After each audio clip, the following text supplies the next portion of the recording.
Come with me to see the beautiful city of Medina in Saudi Arabia. Travel is life. Travel affords you beautiful life experiences. Hello there, welcome back to my channel.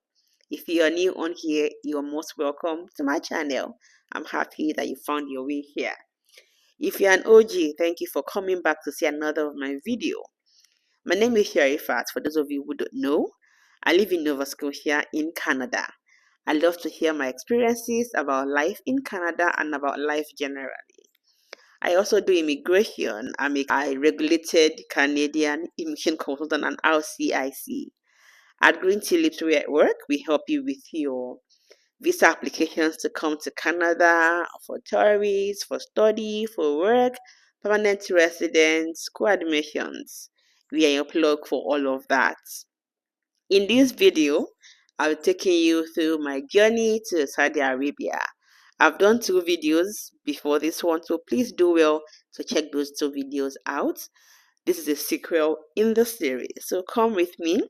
On this day, we went on a tour of some significant historic places in Medina.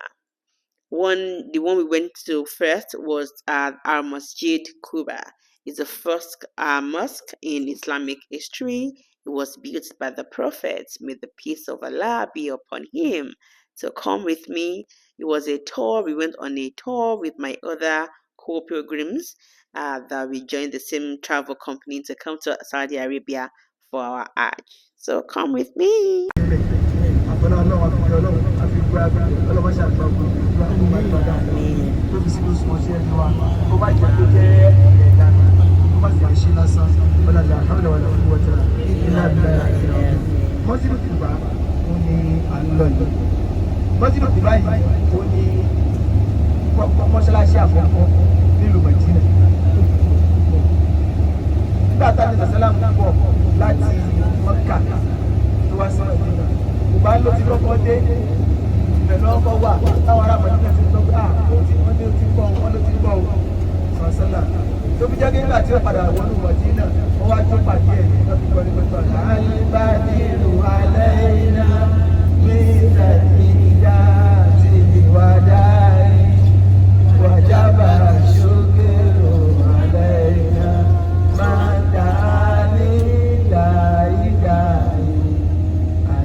lórí ilẹ̀ lápapọ̀ ṣùgbọ́n ní ìlú Mọ̀dínà tá a wà yìí ìbátà ń lọ yìí lápapọ̀ bàtà tó sẹ́lá kó wọnú Mọ̀dínà táwọn èèyàn pàdé ẹ̀ ojú pàdé ẹ̀ bá ti sọ.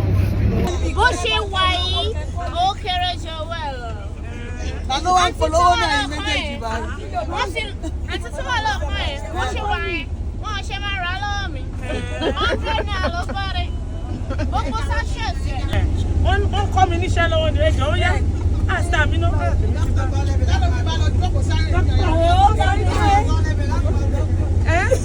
wọ́n sọ pé wọ́n yẹn máa ń ṣe. It was a fun ride. We had lectures, we had comic relief. It was just a very nice experience.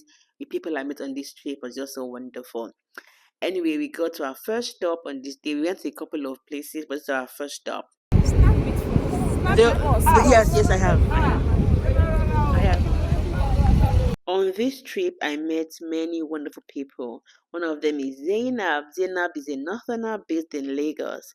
She came for Hajj with her husband. I met them at the Lagos airport and we were together till we got to Medina. Let me take a second to gush about the city called Medina. This city was everything and more.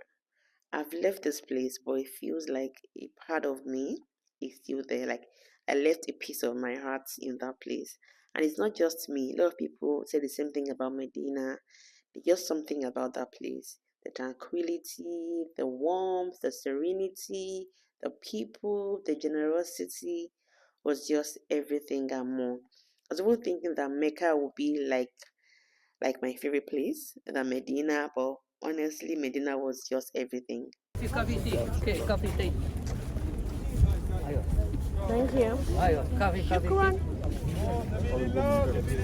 When we got there, we were welcomed with tea, with dates, with goodies, and then we went to the mosque to observe our raka and make some dua, some prayer. It felt good praying in this mosque for sure. See, I cannot even put into words like my experience in Saudi Arabia in general, in Mecca, in Medina. See, I don't know. You cannot go for Hajj or Umrah and come back the same, honestly. Your techniques. Thank you. Maybe 30 seconds. Okay. Mashallah. Mashallah. This is Masjid Al-Cuba. Mashallah. If you go to Mecca, Medina for Hajj or for Umrah, and you come back how you left, or worse off, there's a problem. I'm not even trying to be religious or anything like that. The experience is awesome. I don't have the words. Honestly, I don't have the words. I'm just so grateful to God. I've been back, but it still feels surreal. It feels like did I actually go to this place and come back. For me, it's a big, big privilege, and honestly, I'm humbled. I'm grateful. I feel blessed. I'll be 40 in a couple of months, inshallah, before the year runs out. And it's one of the things I wanted to gift myself as my birthday present. I'm happy Allah made this happen for me. Getting emotional right now. Anyway, that was what we got to do in the mosque, and we set off to the next point. So after we left the mosque, we were taken to a store that sells dates in wholesale and ajwa dates. So they say that they have like a plant of dates there is they sell at a good price, and also they sell like original, somewhat, they grow them there. It's like where it's grown, so it gets like quality ones there. So we set out to that place. yìí ló sọ̀pọ̀ ike ègbó ike èso àdúrà àti dàbínú so láti wá tó fún iṣẹ́ àwọn náà sì wá ká kí wọn ká dẹ̀ rajà lọ́dọ̀ wọn lọ́dọ̀ bó wà bẹ́ẹ̀ pọ̀ sí. Àmín. Àdúrà tí a ṣe lélẹ̀ àdúrà date ilé ní àdúrà ilé tó dúdú ìlànà Nábì sọ fún wa téèyàn bá jẹ méje rẹ̀ sí àṣàṣì ò ní ráyàn téèyàn bá jẹ méje fọjọ́ méje míì lẹ́yìn náà a máa dáàbò bò yàn nípa poison téèyàn bá jẹ ilé ìbáyìí 50 riyal. The next point is where the Battle of Uhud took place. The Battle of Uhud is a significant battle in Islamic history. I did IRS, Islamic Studies, in secondary school, and I heard about Battle of Uhud. So it felt good to be able to go see the place where this battle took place. So we are moving there now to visit the place and see what the Sahaba went through. They went through the thick and thin to sustain Islam that we are enjoying today. We pray Allah subhanahu wa ta'ala to continue blessing them and the Prophet sallallahu alaihi wasallam. So getting there, we are not expected to do anything than knowing the place and raising praises upon Muhammad sallallahu and his followers. May Allah accept it. Ìjọba sọ̀kalẹ̀ kìí ṣàyè pé yẹn ń ṣàdúrà àkọ́kọ́ ní ìbẹ̀rù afẹ́ mọ̀bẹ̀ kárí bẹ̀ kádẹ́sà sàládùfà nẹ́bí àtàwọn sàbí ẹ̀ kókó tábẹ́ lọ ṣe bẹ̀rẹ̀ ká mọ̀bẹ̀ ká lè mú táwọn sàbí ẹ̀ náà bára kí àtàlẹ́ Muhammad sàṣẹ́lẹ̀ sí ojú ògùn náà ẹ̀jẹ̀ tí wọ́n làwọn fi lọ́ọ̀gì Islam tó yè táwọn wá ń lò lè kọ́nà bá ní kí ànẹ́bí tó bá ní kí àwọn sàbí ẹ̀ kó kí àwọn náà bá wọn títí láìláì It's one thing to hear about something or read about something. It's another to see that thing in person. There's something it does for you. It makes you connect better. It makes you have a better understanding and more clarity. Ó wá kó àwọn kan sórí òkè Okay, Wood. The prophet came with different fighters, different strategies. He told Wood. There are some that are fighting on the ground. There are some that are fighting with their camel, with their horses. So it's a lot of strategy the prophet used for this battle. Okay, you got it. So it's like the prophet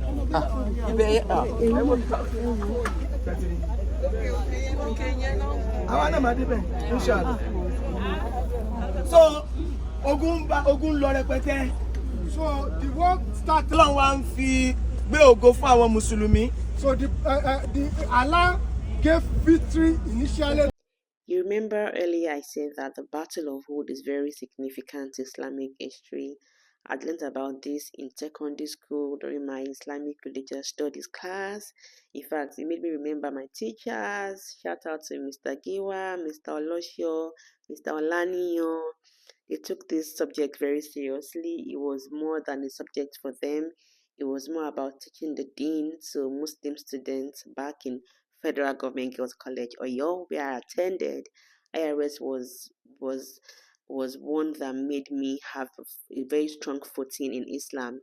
Prior to then, I was already a Muslim, of course, but I think those classes, those teachings made me have a better connection with Islam, alhamdulillah.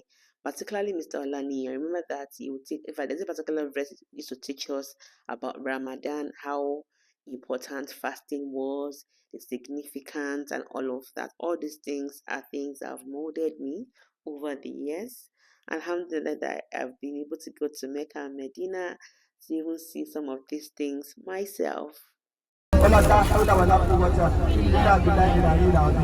Ní báyìí a ti padà lọ sí hòtẹ́ẹ̀lì wa ṣùgbọ́n a gba mọ́ṣáláṣí lọ kọjá láti hàn wá mọ́ṣáláṣí náà ṣe pàtàkì ní ìtàn Islam òun ni mọ́ṣáláṣí tí Ànábì wà tẹ́lẹ̀tẹ́lẹ̀ Baitul Maqdis ní Jerusalem là ń kọjú sí kírun inú mọ́ṣáláṣí náà wà Ànábì tí wọ́n ń kírun lọ́wọ́ tọ́lọ́wọ́ tó kọ́ wípé ẹ̀yin yí padà kúrò ńbẹ̀ ẹ máa kọjú sí Káàbà mọ́ṣáláṣí náà wá wà òun la fẹ́ gbàgbé kọjá ìwọ́n pè mọ́ṣáláṣí oní kíbúlà méjì kíbúlà àtijọ́ àti kíbúlà tuntun tó ṣe ní sí mọ́ṣáláṣí lágbà kọjá kò sí ilé ájì àbájá sọ̀kalẹ̀ ńbẹ̀ náà tó ti yé tá a bá sọ fún sí nǹkan níta tẹ́sí kí dákan ọmọ bẹ̀ lọ tó a fi bẹ̀rù wọn pé òun lè lọ́ọ̀ kọ́ wọn á sì ra wọn lọ àbẹ kó tún rẹ̀ wájú ká lè ti padà sí kílókọ rẹ̀ sí hòtẹ́ẹ̀lì á lè sí kó tó ti pàṣípò.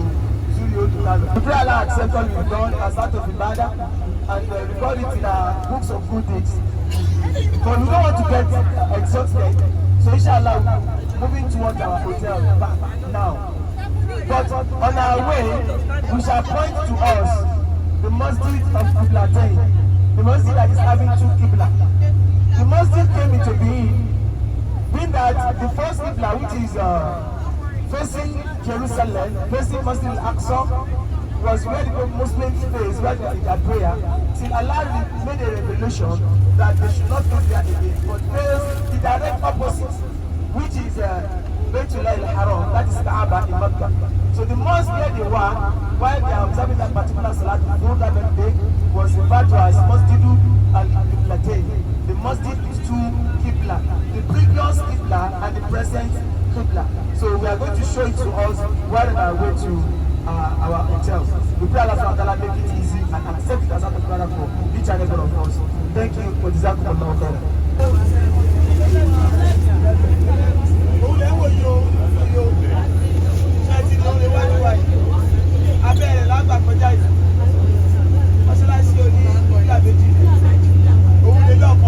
Then I forgot to mention that, so on that grounds where the Battle of Uhud took place, some Muslims died, so they were buried there.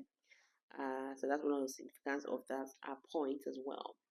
Then we set out to another place. It's another mosque, and it's called the mosque with two qiblas. So qibla is where we face while we are praying as Muslims. Now we face the direction towards the Kaaba. Before we used to face another direction, but now it's just one. So that mosque is still significant, like an historic place that tells us, that we used to face two qiblas, and it still has those two qiblas in that mosque.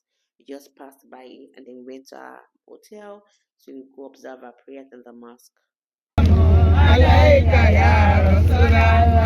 Assalatu wassalam alayka ya Rasulallah. Ya Rasulallah, Ya Rasulallah, Ya Rasulallah, Ya Rasulallah, Ya Rasulallah.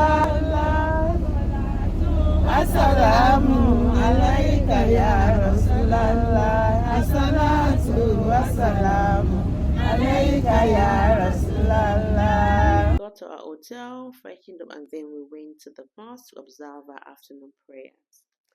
Let me tell you something. The number of people I met in Medina and in Mecca that came for Hajj that I knew or know or that knows me were many. I'll do a separate video, telling you about people that I know or know me that I've not seen in years, from secondary schools, from to distant cousins to family friends, name it. Anyway, this is what we call Zamzam water. So you find this in the masjid, in Mecca, and in Medina. I drank this water a lot. I'll tell you the significance of the Zamzam water in subsequent videos, okay? So I've come to the end of this video. Thank you very much for watching. I hope you learned a thing or two. Please stay tuned for more of my videos. Subscribe to my channel if you are yet to. Please like, subscribe, and share. Thank you, and take care of yourself. Bye, and be good.